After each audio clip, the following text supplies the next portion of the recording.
10ஆம் வகுப்பு இந்திய அரசியலமைப்பு அப்படிங்கிற பாடத்தில் இப்போ அரசியலமைப்பின் அவசியம் அப்படிங்கிற இந்த டாபிக் பற்றி பார்க்க போகிறோம். இந்த டாப்பிக்கில் ஒரு 3 கேள்விகள் வரைக்கும் கேட்கலாம், அல்லது ஒரே கேள்வியாகவும் கேட்கலாம். இப்போ எப்படி கேட்கலாம் பாருங்கள். அனைத்து மக்களாட்சி நாடுகளும் தங்களை நிர்வகித்துக் கொள்ள ஒரு அரசியலமைப்பு சட்டத்தை பெற்றுள்ளன அப்படின்னு கொடுத்துருக்காங்க. ஸோ இதை கூற்று அப்படின்னு சொல்லி கொடுத்து எப்படி கேட்கலாம்னா, அனைத்து நாடுகளும் தங்களை நிர்வகித்து கொள்ள அரசியலமைப்பு சட்டத்தை பெற்றுள்ளன அப்படின்னு கொடுத்தா அது தப்பு. ஏன்னா 195 நாடு இருக்குன்னா 195 நாடுமே அரசமைப்பு இல்லை.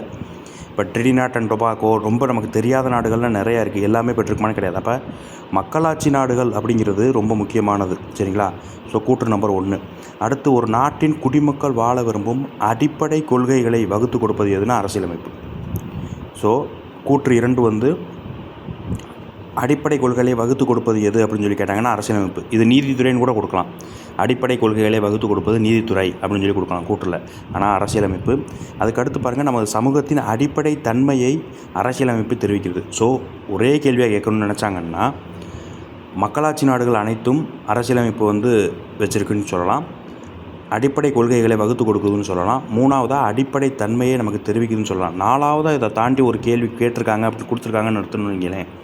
இப்போ அந்த இது தவறு. இந்த கீழ்காணும் கூற்றுகளில் எது தவறுன்னு சொல்லி 4 ஆப்ஷன் கொடுக்கலாம். இந்த 3மே கரெக்டு.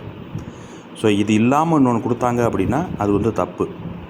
ஸோ இந்த இது ரொம்ப முக்கியமான பேரா, இதை தெரிஞ்சு வச்சுக்கோங்க.